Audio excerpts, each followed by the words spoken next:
네, 함께 하실 말씀 로마서 11장 1절에서 10절까지 함께 하겠습니다. 로마서 11장 1절에서 10절 비유 안에 있는 나머지라는 제목으로 함께 하고자 합니다. 그러므로 내가 말하노니 하나님이 자기 백성을 버리셨느냐? 그럴 수 없느니라. 나도 이스라엘이요 아브라함의 씨에서 난 자요 베냐민 지파라. 그러므로 내가 말하노니 하나님이 자기 백성을 버리셨습니까? 이렇게 묻고 있는데요. 10장 지난주 마지막에 이어서 하는 말이니까요. 이스라엘에 대하여 이르되 순정하지 아니하고 거슬러 말하는 백성에게 내가 종일 내 손을 벌렸노라. 21절에서 이스라엘에서 간해서 말했기 때문에 이렇게 얘기하는 거죠. 그러니까 이스라엘을 그러면 버렸습니까? 이스라엘이 순종하지 않았고 거슬려 말하는 백성이라는 것이죠. 이스라엘은 들었고 또 그리스도를 알았는데도 불구하고 따르지 않았다. 그래서 이스라엘을 버리셨습니까? 이렇게 얘기하는 거죠. 근데 그럴 수 없다라는 거죠. 그럴 수 없다.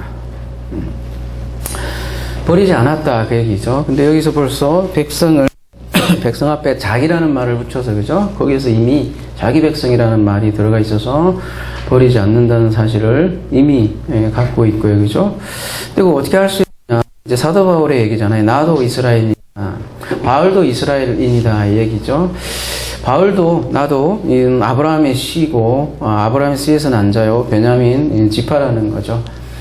하나님이 이스라엘을 전체를 버렸다면 나 바울도 이렇게 복음을 전한 자로 세움을 받을 수 없었다라는 거죠.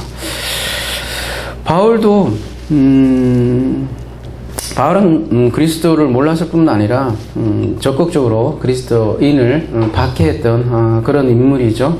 근데 그런 자신을 하나님께서 구원하셨다.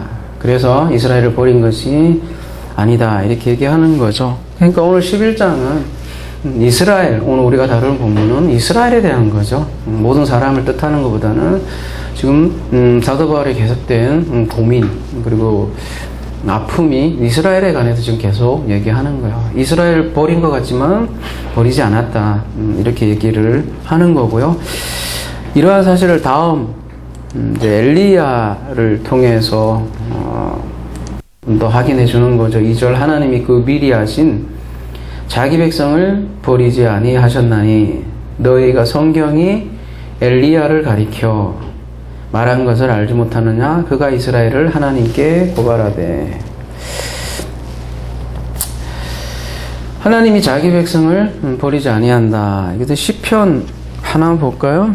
여러 군데 있는데 한 군데만 볼게요. 시편 94편 14절에도 여호와께서는 자기 백성을 버리지 아니하시며 자기 소유로 애면하지 아니하시리로다. 버리지 않는다는 거죠.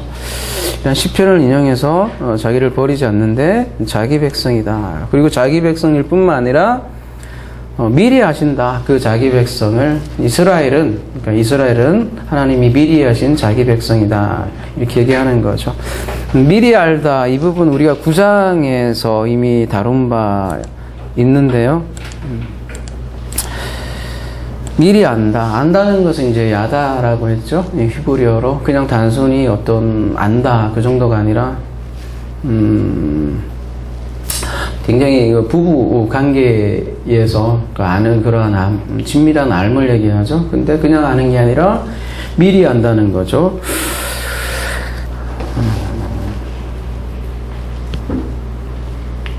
사실 하나님께서 세상을 만드시고 만들 때 하나님께서 미리 아시는 거죠. 미리 알지 하나님 없이 세상에 사실 아무것도 있을 수 없다는 거죠. 뭔가가 생겼다는 것은 그거에 대한 지식이 있고 거기에 대해서 미리 안다는 거다. 특별히 오늘 본문은 이스라엘을 미리 안다 이렇게 표현을 하고요. 엘리야를 통해서 이렇게 표현하고 있는데 그냥 엘리야 이렇게 되어 있어요. N이라는 전치사를 쓰고 있는데요. 엘리야 안에서 성경이 이렇게 말합니다. 그런 안에로 얘기할 수도 있고, 이제 역격인데요. 수단으로 얘기할 수도 있어요. 그러니까, 엘리야로, 성경에서는 엘리야로 이렇게 말합니다. 이렇게 얘기할 수도 있을 것 같고요. 그러니까 성경이 엘리야로 말한 것을 이스라엘은 알지 못하느냐 이렇게 묻는 거죠. 엘리야가 이스라엘을 고발했습니다. 이렇게 얘기하고 있는데 어떻게 고발했느냐가 그 다음 내용에 나오는 거죠. 주여 그들이 주의 선지자들을 죽이며 주의 제단들을 헐어버렸고 나만 남았는데 내 목숨도 잤나이다 하니. 이거 어디서 인용한 거냐면 열왕기상 19장 10절에서 인용한 건데 한번 가볼게요.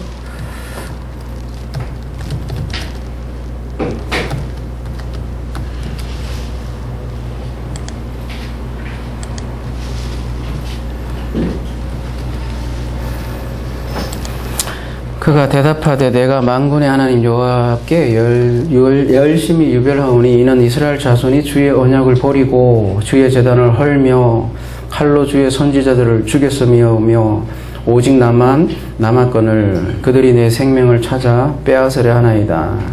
그 14절에서도 똑같이 반복해서 두 번째 얘기하는 거예요. 이러한 엘리야의 대화를 사도 바울이 이제 인용을 하는 거죠. 이게 어떤 장면에서 나오냐면 여러분 아주 그 유명한 갈멜산 전투죠. 갈멜산 전투에서 그 바알 선지자들과 대결해서 이기죠. 이겼으면 이세벨 그 여왕이 이겼으니까 복음을 받아들여야 할 것 같잖아요. 근데 더 이세벨은 완악해지고 그걸 인정하는 것이 아니라 오히려 자기 선지자들을 죽였으니까 엘리야를 잡아 죽여야겠다. 그런 거죠. 그러니까 이제 엘리야가 도망가면서 굉장히 힘들어하는 장면에서 이렇게 하나님께 고백하는 거죠. 다 죽었다는 거죠. 그리고 나만 남았습니다. 이렇게 얘기하는 거예요. 그리고 이스라엘을 고발하기를 주의 선지자들을 죽였습니다. 이렇게 얘기하는 거죠. 그러니까 나만 혼자 남았다. 그 얘기는 지금 선지자들이 다 죽었다는 거죠. 그러니까 선지자는 나만 혼자 남았다. 그 얘기 하는 거죠. 그러니까 그에게 하신 대답이 무엇이냐? 내가 나를 위하여 바알에게 무릎을 꿇지 아니한 사람 7,000명을 남겨두었다 하셨으니, 이것도 이제 열왕기상 19장에서 인용한 말씀인데 18절에 가보면 그러나 내가 이스라엘 가운데 7,000명을 남기리니 다 바알에게 무릎을 꿇지 아니하고 다 바알에게 입맞추지 아니한 자니라. 여기에 보면 내가 이스라엘 가운데 7,000명을 남기리니 이렇게 돼 있잖아요. 근데 로마서는 내가 나를 위하여라는 좀 강조 표현이죠. 그게 하나 더 들어가 있어요. 사도 바울 의도적으로. 그러니까 나를 좀 강조하기 위한 표현이라고 할 수 있죠. 7,000명을 남겨뒀는데 그게 내가 했다라는 얘기죠. 그죠? 나를 위하여 7,000을 남겨놓았다. 이렇게 얘기하는 거죠. 강조 표현이고요. 그러니까 이 내용이 뭐냐면 이스라엘 전체가 다 우상을 숭배했다는 얘기죠. 근데 그 가운데에서 남은 자가 있더라는 얘기죠. 그러니까 이세벨이 주의 선지자들을 다 죽였다는 거죠. 근데 이제 홀로 남은 선지자는 나 한 명 뿐이다 이 얘기죠. 근데 하나님께서는 바알에게 무릎 꿇지 아니한 사람 7,000을 남겨두었다 이렇게 얘기하고 있어요. 그러면 이 남은 자들은 꼭 선지자들이 아닐 수도 있는 거네요. 그죠? 선지자뿐만 아니라 이런 모를 사람들이 7,000이 남아 있다 이 얘기죠. 꼭 선지자는 아니라도 말이죠. 그러니까 하나님의 심판 가운데 항상 이러한 남은 자들이 있다라는 거죠. 사사기를 우리가 지금 오후에도 계속 하고 있는데 모든 사람이 다 우상숭배 하더라는 얘기죠. 근데 하나님의 일하심으로 하나님의 열심으로 그 가운데에서도 남은 자가 있더라는 거죠. 그들을 바알에게 무릎 꿇지 않았다 이렇게 표현을 하고 있는 거죠. 이때 남은 자가 7,000명이라고 이렇게 얘기를 하는데요.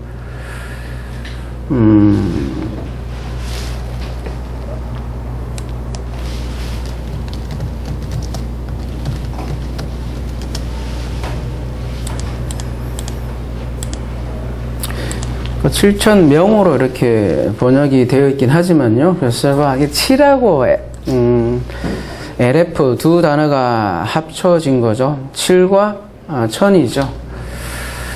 7 하면 뭐 완전수로 여러분 우리가 잘 알고 있고요. 이제 LF 이게 이제 1000이라는 단어인데요. 여러분 요 앞에 알레프 있죠, 그죠? 요 자음 알레프라고 읽어요, 그죠? 그러니까 이 황소잖아요. 황소 뿔 모양을 하고 있는 이 알레프가 알레프예요. 그러니까 근데 그 알레프가 1을 뜻하기도 하고 1000을 뜻하는 그러니까 하나님 숫자죠. 그래서 이 7도 그렇고 LF도 그렇고 7도 그렇고 1000도 그렇고 둘 다 하나님과 관련된 숫자라는 거죠. 그래서 이 7000 하면 꼭 just 7000명 이렇게 할 필요는 없어요. 그러니까 하나님이 남겨놓으신 그 하나님의 백성을 7000이라고 이렇게 얘기를 하는 거죠. 말하자면 요한계시록에서 우리가 14만 4천이라고 해서 꼭 14만 4천 명을 얘기하는 건 아니거든요. 일종의 상징수인데 아무튼 하나님이 남겨놓은 남은 자들을 성경에서는 그래서 7000이다 이렇게 얘기를 하는 거죠. 이들은 바알과 상관없는 알레프, 그 하나님과 관련된 그 백성들의 숫자를 7000이라 이렇게 보면 될 것 같고요. 그런즉 이와 같이 지금도 은혜로 택하심을 따라 남은 자가 있느니라. 지금도 은혜로 택하심을 따라 남은 자가 있다 이렇게 번역이 되어 있는데요.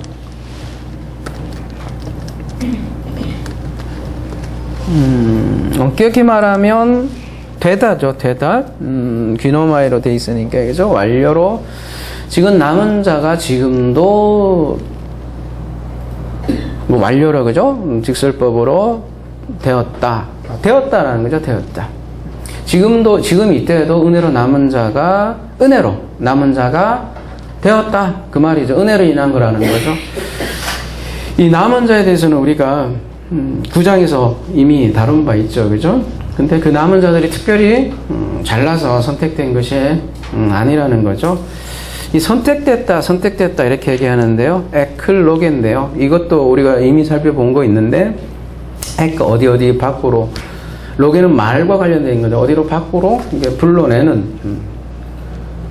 전부 다 그러니까 전부 다 우상숭배자였는데 이게 선택이란 개념이 우리가 요렇게 해서 뭐 선택 그런 거라기보다는 여기서 말하는 에클로게는 하나밖에 조금 달라요. 둘 다 똑같은 사람, 좀 다른 사람인데 이 사람이 착해서 이렇게 여기를 선택했다 이런 개념이라기보다는 전부 다 우상숭배고 전부 다 어둠인데 여기서로부터 뭔가 끄집어내는 거를 선택이다 이렇게 얘기하는 거예요. 똑같은 이렇게 있어서 있는 게 아니라 전부 배경 자체에서 불러내어진 일부의 존재들을 남은 자라고도 하는 거죠.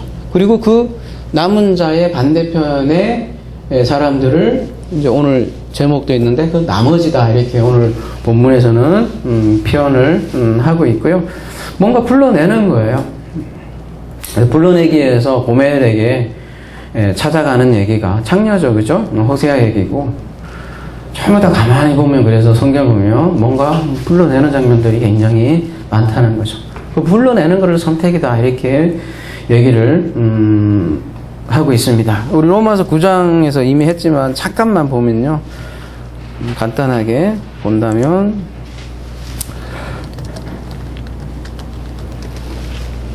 너희는 내 백성이 아니라 한 그곳에서 그들이 살아계신 하나님의 아들이라 일컬음을 받으리라 함과 같으니라. 그러니까 하나님의 아들들은 내 백성이라 한 그곳에서 이렇게 뭔가 부름을 받은 존재들이다 이렇게 얘기하는 거죠. 그것을 설명하기 위해서 이제 바벨론 유배죠. 포로된 상태의 이스라엘을 끄집어내는 장면을로 통해서 우리에게 계속해서 얘기하는 거죠. 바로 그곳에서 불러내는 그런 존재들을 하나님의 아들이다. 바벨론 뿐입니까? 애굽이라는 그곳에서 하나님께서 불러낸다는 거죠. 그거를 선택이다 이렇게 얘기를 성경에서는 하고 있고요. 또 어디입니까? 소돔과 고모라, 멸망이죠. 재앙이죠. 심판이죠. 지옥이죠. 그곳에서 이렇게 불러내는 것, 사람을 불러내잖아요. 그죠? 그들을 바로 하나님의 아들이다. 이 천국과 지옥도 마찬가지. 우리가 꼭 어떤 대등관계로 천국, 지옥 이렇게 생각을 많이 하는 것 같아요. 그죠? 잘 믿으면 천국, 못 믿으면 지옥 이렇게 개념으로 이해할지 모르겠는데 지옥으로부터 꺼집어내어진 그 존재들을 그 존재들을 천국이라 한다고요. 지옥에서부터 출발을 한다고요. 이렇게 대등관계 있는 게 아니라 다 배경 자체가 사실 지옥에 있는 거죠. 지옥에서 불러내서 하나님 나라에 살게 하는 하나님 사는 그런 존재들을 하나님의 아들이다 이렇게 부르는 거죠. 그러니까 구원이라는 것 자체가 이렇게 항상 밖으로 불러내는 거예요. 근데 그게 어떻게 불러내냐? 인간에게 조건이 있는 게 아니라 기분 나쁠 수 있지만 그죠? 은혜로, 은혜란 말은 다른 말로 하면 하나님이 일하심으로 불러내더라는 거죠. 그들을 바로 남은 자들이다 이렇게 얘기를 하고 있는 거죠. 그러니까 이 남은 자라고 언급할 때는 항상 뭔가가 전제가 되어 있는 거죠. 뭔가 재앙이 있고 뭔가 심판이 있고 그죠? 지옥이 있고 거기로부터 불러내는 거니까요. 항상 전제가 심판이나 대재앙이나 이런 게 있더라는 거죠. 그래서 아브라함을 이렇게 불러낼 때도 보면 그 배경이 바벨론이 이게 흩어지는 모습으로 이미 배경을 깔고 그 다음에 아브라함을 이렇게 불러낸다는 거죠. 그러니까 구원은 말하자면 심판을 꼭 전제로 하고 있다는 거죠. 심판으로부터 구원이고 지옥으로부터 천국이라는 거죠. 그러니까 우리가 지옥이라는 거를 그렇다면 경험을 하는 거네요. 그죠? 지옥을 경험을 했기 때문에 이 천국이 얼마나 값진지를 우리가 알게 되고 얼마나 소중한지를 알게 된다는 거죠. 그래서 제가 늘 얘기를 하지만 창세기 처음 1장에 땅이 혼돈하고 공허하고 그죠? 무저행이라는 단어, 깊은 곳에 있다. 무저행이라는 단어거든요. 그게 여러분이 알고 있는 지옥이거든요. 그러니까 창세기 1장은 처음서부터 지옥으로부터 출발을 한다는 사실을 사람들은 잘 모르는 것 같아요. 그래서 우리가 천국 간다, 지옥 간다라는 말도 엄격히 말하면 그래서 잘못되는 거죠. 원래 지옥에 천국이 임하는 거예요. 오는 거예요. 지옥에 천국이 오는 거라는 거죠. 불신지옥, 예수 천국 얘기 많이 하는데 불신지옥에 예수 천국이 오는 거예요. 임하는 거예요. 그래서 그 천국은 지금 우리가 경험되어야 하는 거죠. 지옥도 마찬가지래요. 우리의 옛 과거지만요. 그래서 이 전체의 심판으로부터 남은 자의 구원 그렇게 얘기하는 거죠. 여기 전체는 모두가 불성실하다는 거예요. 의인은 없고 하나도 없다는 거예요. 신실한 이가 하나도 없고 전부 다 우상숭배하고 있더라는 거죠. 근데 무슨 이유에서인지 여기에서 일부가 건져지더라는 거죠. 그건 어디까지나 이게 하나님 편에 있는 거죠. 그러니까 백성들은 전체는 신실하지 않다. 근데 신실한 하나님으로 인해서 그 구원이 주어지더라는 거죠. 그거는 이제 하나님의 주권이다. 이렇게 얘기를 하는 거죠. 그러니까 이 남은 자, 우리 9장에서 본 남은 자도 말하자면 하나님의 주권에 대한 문제고 그걸 하나님의 은혜고요. 하나님의 은혜를 돋보이게 하는 게 남은 자라는 거죠. 근데 우리가 지난 시간 9장에서도 봤듯이 이 남은 자라는 이 숫자가 굉장히 적더라는 거죠. 생각보다 굉장히 적더라는 거죠. 그 이후로 노아의 홍수도 얘기를 할 수 있을 것 같고요. 사사기에서 13만 5천 명에서 남은 300으로도 얘기했고요. 그렇게 줄여보니까 450대 1이네요. 그죠? 그게 엘리야 얘기고요. 그죠? 나만 홀로 남았더라는 거죠. 그게 마태복음에서 얘기하는 좁은 문이기도 하고요. 남은 자가 그렇게 생각보다 많지 않다는 거죠. 역사가 그걸 증거를 하고 있고요. 그렇다면 지금도 마찬가지로 남은 자가 소수임에 틀림이 없다는 사실이죠. 그래서 거꾸로 우리가 왜 그러면 하나님은 모든 자를 구원하지 않는가 이렇게 질문하고 싶잖아요. 그죠? 모든 사람을 구원한다면 은혜가 있을 수도 없고 감사와 찬양이 있을 수도 없고 아무것도 없죠. 그죠? 여러분, 어둠이 없으면 빛이 없듯이 아무것도 없게 되는 거죠. 그래서 이제 11장 뒤에 좀 더 진행해 나가야 되지만, 하나님의 지혜가 가득하게 있다는 거죠. 지금은 잘 이해 안 될 수 있죠. 어떻게 모든 사람이 구원되면 좋겠잖아요. 그죠? 근데 뭔가 하나님의 뜻이 있다. 담겨 있다. 그 내용이 이제 11장 뒤에 하나님의 지혜에 대해서 이렇게 나오는데요. 그때 마무리하기로 하고요. 아무튼 모두가 보석이고 모두가 다이아몬드라면 그 다이아몬드는 이미 저가가 되겠죠. 그죠? 싼값이 됐고. 그래서 우리가 이렇게 찬양이 넘쳐나오고 감사가 넘쳐나는 것도 우리가 지옥을 알기 때문에, 그 경험으로부터 벗어나기 때문에 얼마나 이 천국이 소중한 것을 우리가 안다는 거죠. 그러니까 모든 사람이 믿지 않고 모든 사람이 구원받지 않는 것도 하나님의 지혜가 담겨 있다는 사실을 우리가 알 필요가 있다는 거죠. 그래서 세상에서 많은 지식을 얘기해요. 근데 정말 참 지식은 그래서 감사와 찬양이 넘친다는 거죠.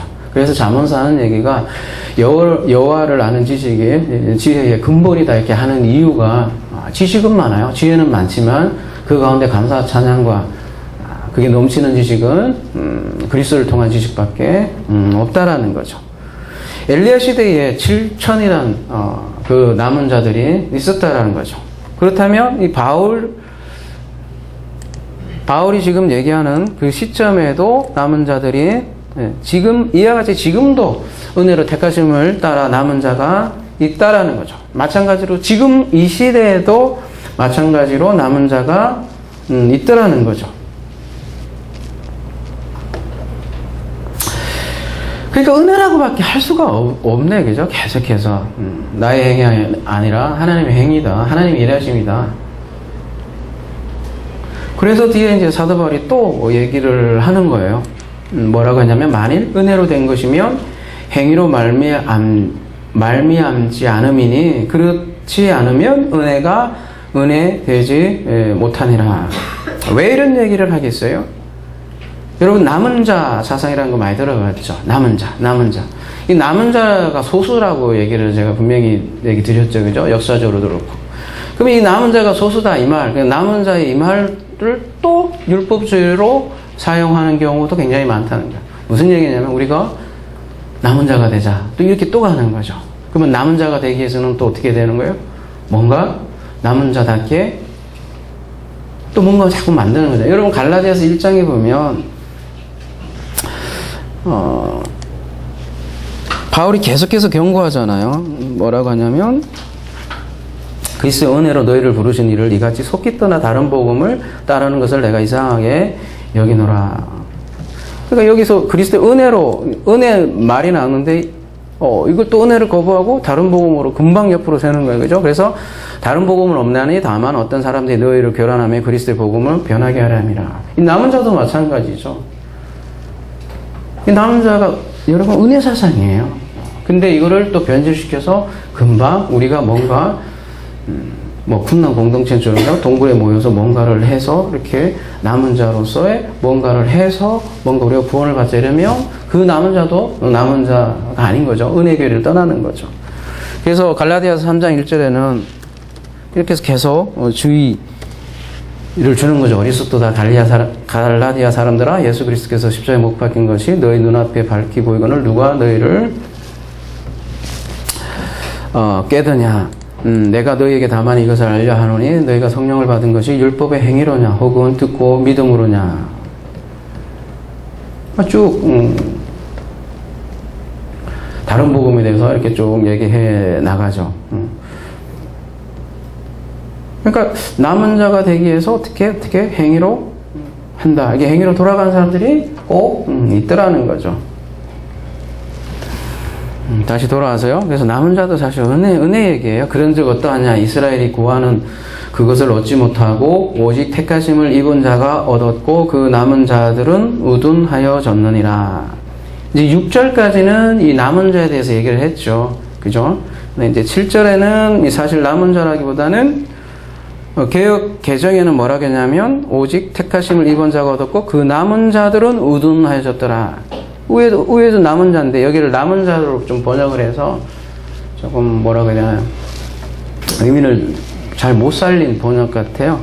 여러분 조금 다른 단어를 쓰고 있는데요. 가볼게요.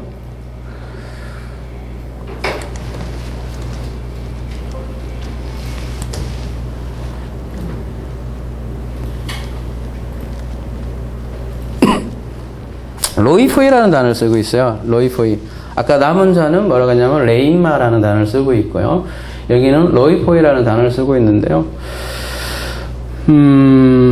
그래서 제가 나머지라고 저는 지금 번역을 좀 하고 싶고요. 그죠? 새 번역도 그렇게 되어 있더라고요. 나머지예요, 나머지. 그러니까 남은 자가 있고 나머지를 거꾸로 여기 이제 로이포이라고 이렇게 얘기해요. 그러니까 다수의 남은 자가 소수고 로이포이가 이 소수를 제외한 대다수의 나머지다 이런 뜻이에요. 근데 그 나머지들은 어떻게 됐대요? 우둔하여졌다.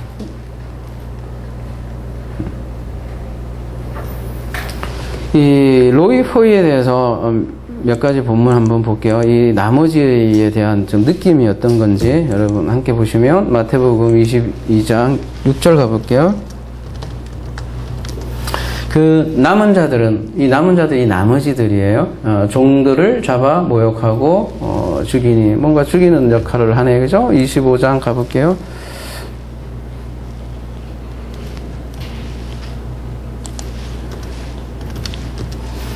그 후에 남은 처녀들이 와서 이르되 주여 주여 우리에게 열어주소서. 이게 10처녀 비유잖아요. 5처녀가 있고 그 나머지 처녀들을 얘기하는 거예요. 열어달라고 하는 안 열리죠. 마가복음 4장 19절.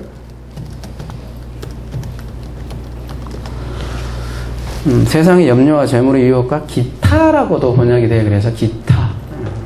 그러니까 이게 세상에 대다수가 여기에 있는데 여기가 주류 같지만 하나님의 눈에는 여기가 기타예요.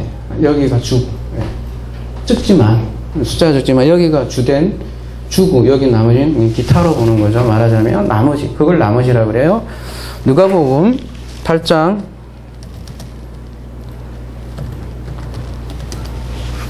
10절 가볼게요. 이르시되 하나님 나라의 비밀을 아는 것이 너희에게는 허락되었으나, 여기 너희에게는 허락되었으나 다른 사람에게는 이게 로이포이, 나머지에게는 비유로 하나니 이는 그들로 보아도 보지 못하고 들어도 깨닫지 못하게 하려니라. 그러니까 다른 사람에게는 비유로 한다 이렇게 번역이 되어 있는데요. 지금 원어로 좀 볼게요. 똑같이 비유를 했죠. 예수께서 비유로 말씀하셨잖아요. 근데 이게 번역이 비유로 하나니 이렇게 되어 있으니까 좀 의미가 안 하다 할 수 있는데요. 그냥 보면 너희들에게는 하나님을 아는 지식이 비밀이 디돔이 넘겨졌다는 거죠. 수동태로, 그죠? 근데 이 나머지 로이포스들은 이 로이포스를 어떻게 됐냐면 파라볼레죠. 비유죠. 비유 안에 있는 나머지라는 얘기예요. 비유 안에 있어요. 뭐 비유로 한다라기보다는 이미 비유 안에 있는 나머지. 그래서 오늘 제목이 이렇게 좀 연관이 있어서 적어봤는데요. 비유 안에 있는 로이포이 다른 그러니까 나머지는 뒤에 보면 뭐라고 됐냐면 그래서 보지 못한다. 그죠? 그리고 듣지 못한다. 그리고 깨닫지 못한다. 왜냐하면 그들이 비유 안에 있기 때문이죠. 근데 제자들에게는 이 비밀을 아는 것이 그러니까 하나님의 비밀을 넘겨 주었다. 이렇게 얘기를 하는 거죠. 그러면 넘겨지기 전에는 비유 안에 있는 거야, 아직은. 그 사람들이. 그래서 보지 못하고 듣지 못하고 깨닫지 못한다는 거죠. 근데 여기서 비유 안에 있는 어떤 무리들에게 하나님이 뭔가 로게 이렇게 뭔가 불러내서 이들에게 하나님의 나라의 비밀을 알게 하더라는 거죠. 마찬가지로 우리가 보는 성경도 비유 덩어리야. 다 비유예요. 근데 이 비유 안에만 있으면 비유가 실체가 되지 못하면 보아도 보지 못하고 들어도 듣지 못하고 성경을 깨닫지 못한다는 거죠. 그러니까 거꾸로 다시 말하면 하나님의 디도움이 할 때 열리는 거예요. 성경도 다 은혜예요. 은혜. 그래서 그래서 그 전의 상태를 이스라엘은 그래서 열심히 구했다는 거죠. 이스라엘이 구했는데 그것을 얻지 못했다라는 거예요. 뭘 그렇게 열심히 구했다는 거예요? 이스라엘이 그 의를 구했잖아요. 그죠? 지금 이스라엘이 구했다. 현재 시제로 얘기하고 있는데 계속 반복되는 뭔가의 동작을 얘기하는 거죠. 지금도 구하고 있다는 거예요. 지금 사도 바울이 얘기하고 있는 그때도 이스라엘은 계속해서 의를 구했다. 근데 그 의를 얻지 못했다라는 거죠. 그 의를 얻지 못하고 그 나머지들이 어떻게 됐냐면 우둔해졌다. 우둔해졌다는 게 어떻게 될까요? 뭘까요, 이게?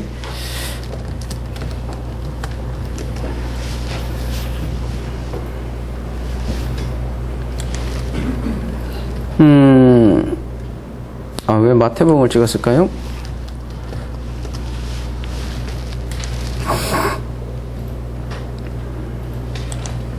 예전 개혁에는 완악해졌다 이렇게 번역이 되어 있는데 포로인데 포로. 밑에 보면 돌같이 되다, 굳어지다, 무감각해지다, 어둡게 되다 이렇게 단에 대한 설명이 되어 있네요. 그죠?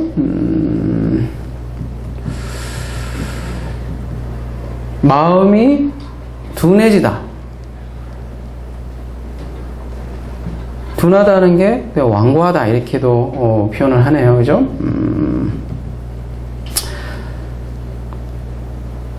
막 완고하다라는 건 뭐예요? 막 고집이 세다 이런 느낌으로 들리나요? 그죠? 그냥 어두워진 거예요. 어두워진 거.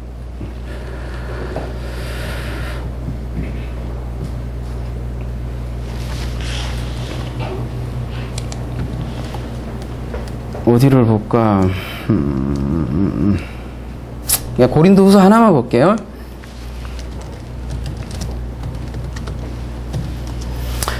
그러나 그들의 마음이 어두워져갖고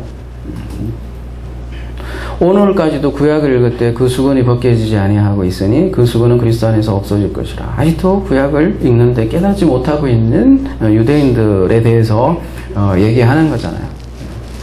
어두워진 거예요. 왜요? 이 비유 안에 있기 때문이죠. 자, 그냥 출발해요. 그러고 보면, 그죠? 근데 그 비유가 열리는 거는 이 그리스도를 통해서 열린다는 거죠. 그래서 그리스도를 통해서 성경은 더 이상 비유가 되지 않는다는 거죠. 비유가 실체가 될 때 성경책은 더 이상 행위록이 아니라, 그죠? 행위책이 아니라 생명책이 된다는 거죠. 그래서 그 비유 안에 있는 사람들을 8절에 이렇게 얘기하죠. 기록된 바 하나님이 오늘까지 그들에게 혼미한 심령과 보지 못할 눈과 듣지 못할 귀를 주셨다 함과 같으니라. 혼미한 심령이 뭐예요? 혼미한 심령이? 혼미한 심령. 멍 때리고 있는 건가? 그런 느낌이죠. 그죠? 혼미한 심령이니까. 조금 더 의미를 와닿기 위해서 가볼게요. 뭐라고 되어 있는지. 일단 심령이라기보다는 푸뉴마 영이에요. 영. 그죠? 무슨 영이냐면 근데 카타니크시스 밑에 보면 요것도 이제 무감각, 수심 이렇게 되어 있는데요. 막 찌르다라는 단어에서 나온 거예요. 이게. 여러분 찌르다라는 거하고 무감각하고 무슨 상관이 있을까요?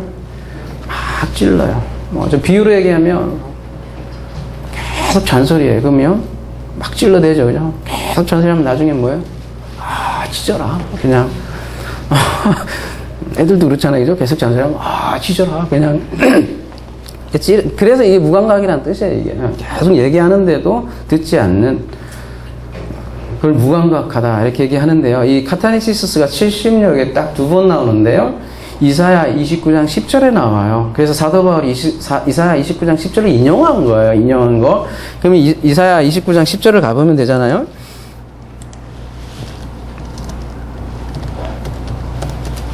대저 여호와께서 깊이 잠들게 하는 영을 너희에게 부어주사 너희 눈을 감기셨음이니 그가 선지자들과 너희 지도자인 선견자들을 덮으셨습니다. 여긴 뭐라고 하냐면 깊이 잠들게 하는 영 이렇게 되어 있네요. 그죠? 구약의 언어에 보면 르와 흐로 그래서 번역이 되어 있어요. 심령 어떤 마음이라기보다는 영인데요. 어떤 영이냐면 깊이 잠드는 영을 그들에게 넘겨주었다 이렇게 얘기해요. 그러니까 지금 특별히 오늘 11장 여러분 이스라엘 맥락에서 좀 이해할 필요가 있어요. 그죠? 이스라엘에 대해서 계속 얘기하고 있는데 이스라엘이 그런 면에서 잠들어 있다라는 거죠. 잠자고 있다라는 거죠. 그래서 성경에서 그거를 죽었다 이렇게 표현하게 돼요. 잠자는 것을. 그래서 깨어나라 이런 얘기 많이 하고 깨어있으라 이렇게 얘기하는 거죠. 그죠? 우리가 깨닫는다는 것도 그런 의미에서 꿈을 깬다. 꿈 깨는 것을 깨닫는다 이렇게 얘기를 해요. 잠자는 것은 일종의 죽음에 대한 메타포죠. 우리가 매일 어떻게 보면 매일 죽잖아요. 매일 잠을 잠으로써. 그죠? 근데 우리가 잠에 딱 깨어났을 때 현실을 직시하잖아요. 그죠? 근데 잠들어 있을 때는 모르잖아요. 그죠? 그래서 혼미한 심령, 그러니까 잠드는 영이라고 지금 얘기를 하죠. 오늘 문맥이 이스라엘이라고 그랬어요. 이스라엘. 그죠? 근데 이제 이 이스라엘을 조금 확장을 하면 오늘날, 그죠? 그 이스라엘과 비슷한 처지에 있는 위치가 어디에 있겠어요? 바로 교회죠. 그죠? 교회도 깊이 잠들어 있을 수 있다라는 얘기죠. 너무너무 그래서 무지하다라는 거죠. 전부가 비유 안에 있어서 들어도 듣지 못하고 깨닫지 못하는 우리 교회에게 하는 얘기가 될 수 있더라는 거죠. 근데 신명기 한번 가보면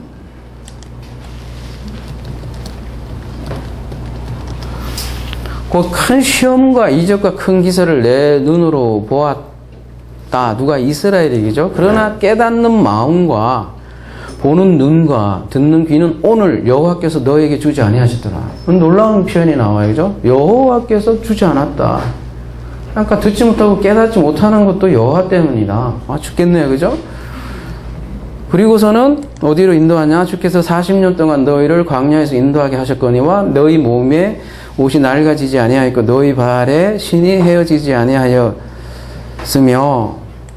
너희에게 떡도 먹지 못하며 포도주나 독주를 마시게 못하게 하셨음은 주는 너희의 하나님 여호와이신 줄을 알게 하려 하심이라. 깨닫게 못하게 했지만 결국은 주는 너희 하나님 여호와이신 줄을 알게 하려고 광야로 데리고 가고 그들을 교육시켰다. 그렇게 얘기하고 있죠. 그죠? 그래서 마태복음에도 보면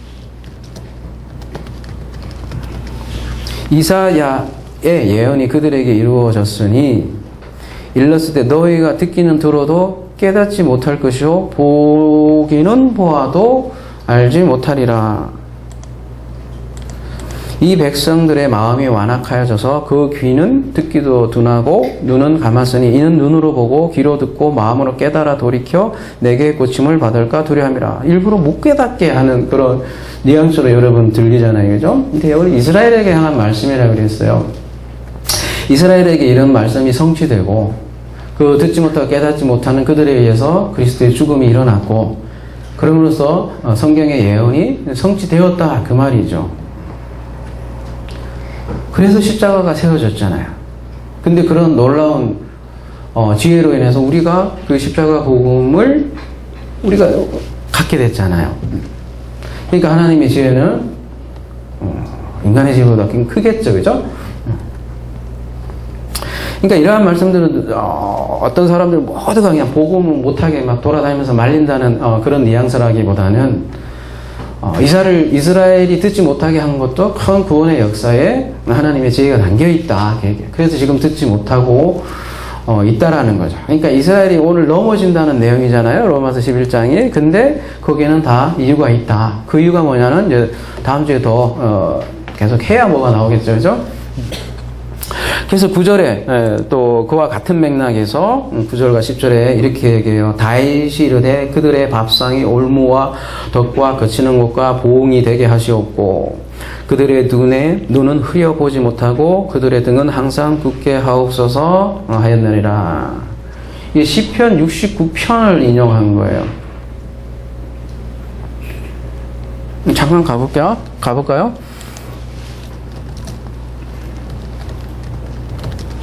그들의 밥상이 올무가 되게 하시고 그들의 평안이 덫이 되게 하소서.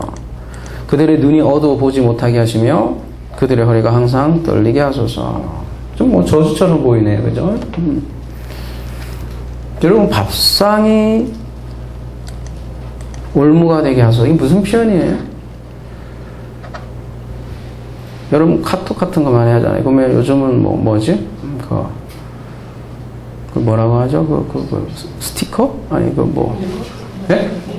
이모티콘? 그 보면, 카카오에 보면 이렇게 밥상을 확 열받은, 알죠? 제가 얘기 안 해도, 그죠?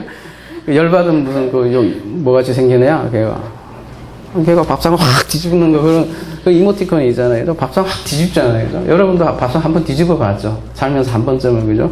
밥 먹다가 확 뒤집는 거예요. 우리 아버님이 옛날에 좀 그랬는데.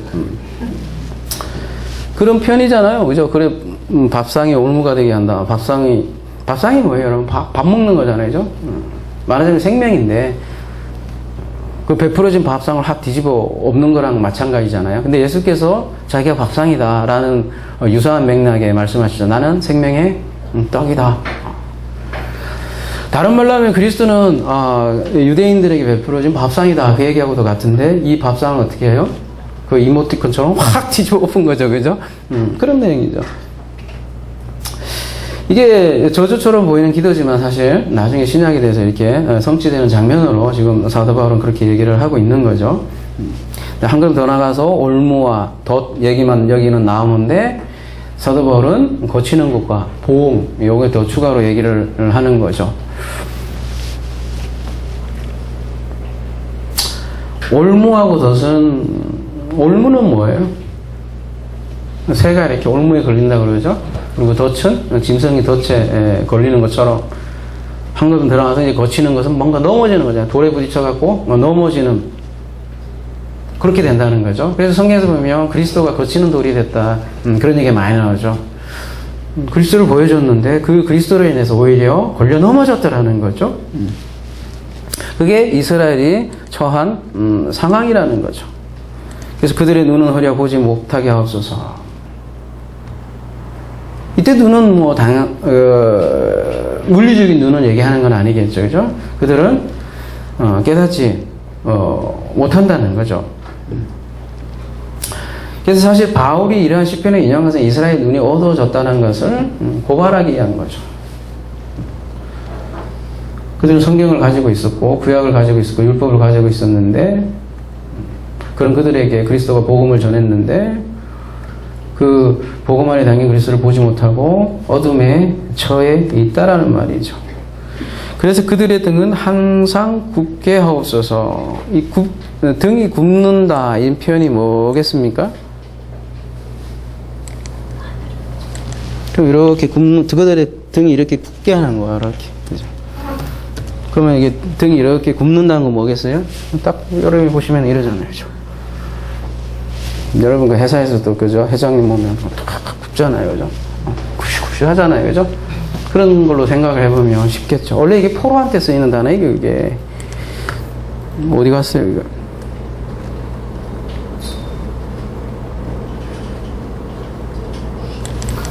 심컴프토. 뭐 하여튼 저라 등 구부리고 노예들이요. 그 상전 앞에서 이렇게 굴종의 뜻으로 이렇게 구부리는 거야. 포로가 포로 잡혔을 때 불종을 당할 때 이렇게 등을 구부리는 거죠. 그러니까 노예나 포로가 주인한테 어떤 두려움을 표현하는 그런 행동이죠, 그죠? 근데 이제 이스라엘에게 이 표현을 했단 말이죠. 이스라엘 율법의 종들이었다는 거예요. 그래서 그들은 늘 주인을 두려워하는 거죠.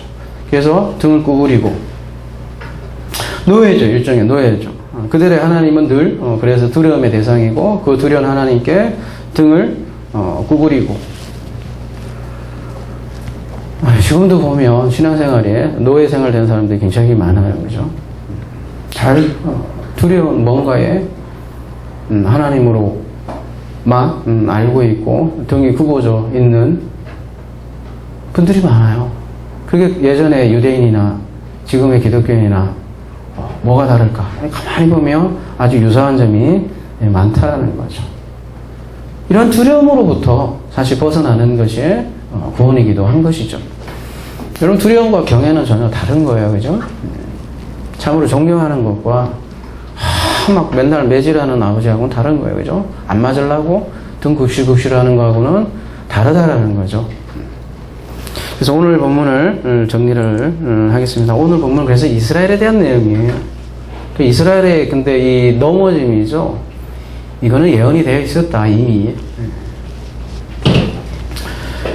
근데 그 넘어짐도 사실 지금 이 편지를 읽는 우리를 위한 거라죠. 결국은 우리를 비유 안에 있던 자들을 밖으로 불러내기 위한 하나님의 지혜 속에 담겨져 있는 것이 또 이스라엘의 넘어짐이기도 하고, 그 이스라엘의 넘어짐은 좀 더 확장해서 우리 교회의 넘어짐이기도 하고, 근데 그 넘어짐이 있는 이유도 바로 이 편지를 진심으로 읽는 자들에게 듣게 하기 위함이라는 거죠. 더 이상 그래서 우리가 비유가 아닌 그리스도를 알게 하는 하나님의 지혜가 담겨 있다라는 거죠. 그래서 이스라엘에 대한 얘기인데 좀 더 확장하면 교회가 바로 이스라엘이죠. 오늘날 보면. 그러면 그 교회 안에서 오늘도 마찬가지로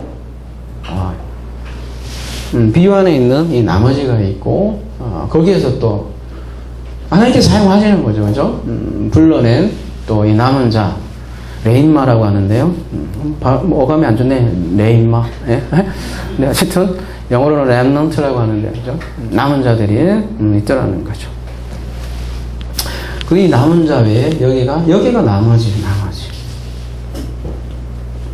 이 나머지는 여전히 성경은 비유고, 비유가 비유로 남아있는 거죠. 그래서 말씀이 뭔지 깨닫지 못하고, 일종의 재앙이죠. 그 자체가 벌써 심판이에요.